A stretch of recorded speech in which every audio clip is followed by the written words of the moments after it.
Kannur പയ്യാമ്പലത്ത് CPM നേതാക്കളുടെ സ്മൃതി കുടീരങ്ങളിൽ കറുത്ത ദ്രാവകം ഒഴിച്ച് വികൃതമാക്കിയ സംഭവം പ്രത്യേക സംഘം അന്വേഷിക്കുമെന്ന് കണ്ണൂർ സിറ്റി പോലീസ് കമ്മീഷണർ പറഞ്ഞു. മുൻ മുഖ്യമന്ത്രി EK നായനാർ, CPM മുൻ സംസ്ഥാന സെക്രട്ടറിമാർ ചടയൻ ഗോവിന്ദൻ, കോടിയേരി ബാലകൃഷ്ണൻ, O ഭരതൻ എന്നിവരുടെ സ്മൃതി കുടീരങ്ങളിലാണ് കറുത്ത ദ്രാവകം ഒഴിച്ചത്. ആരാണ് ഇത് ചെയ്തതെന്ന് വ്യക്തമായിട്ടില്ല. സംഭവം പ്രത്യേക സംഘം അന്വേഷിക്കുമെന്ന് Kannur city police commissioner Ajith Kumar പറഞ്ഞു. ഡോഗ് സ്ക്വാഡും ഫിംഗർ പ്രിന്റ് അധികൃതരും സംഭവ സ്ഥലത്തെത്തി പരിശോധന നടത്തി. ആദ്യമായിട്ട് ഇപ്പോൾ നിലവിൽ നമുക്ക് ക്ലൂ കിട്ടിയിട്ടില്ല. ഇപ്പോൾ ജസ്റ്റ് അന്വേഷണം തുടങ്ങിയിട്ടുള്ളൂ. ഡോഗിൻ്റെ പരിശോധന ഞങ്ങൾ നടത്തിയതാണ്.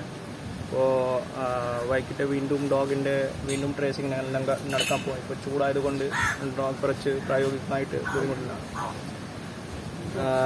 സയൻറ്റിഫിക് ടീം ഇപ്പോൾ വരും, ഇതിൻ്റെ സാമ്പിൾ എടുക്കും.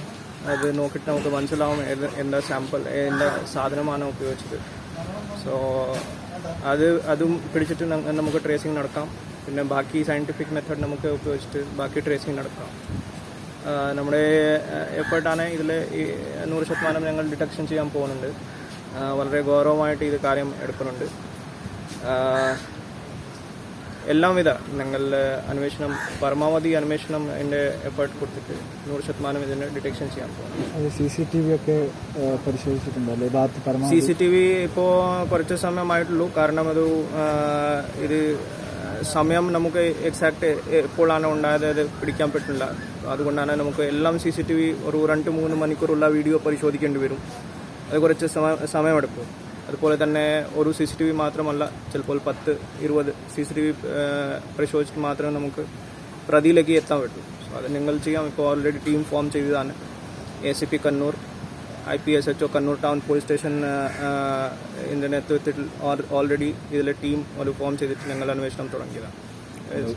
തെരഞ്ഞെടുപ്പാണ്, ലോക്സഭാ തെരഞ്ഞെടുപ്പാണ്. അപ്പോൾ ഇങ്ങനെയൊരു പ്രശ്നങ്ങളൊക്കെ ഉണ്ടാകുമ്പോൾ ക്രമസമാധാന പ്രശ്നം ഇതിൽ ഞങ്ങൾ ഇപ്പോൾ ഇത് ടാർഗറ്റ് ചെയ്യുന്നുണ്ട്. ഇതിൻ്റെ ഡിറ്റക്ഷൻ ഉണ്ടാക്കിയിട്ട് ഇത് ലോജിക്കൽ ഒരു കൺക്ലൂഷനിലേക്ക് ഞങ്ങൾ കൊണ്ടുവരും. ഇത് കൂടാതെ പോലീസിൻ്റെ എല്ലാവിധ ഇതിൽ ജാഗ്രത ഉണ്ട്.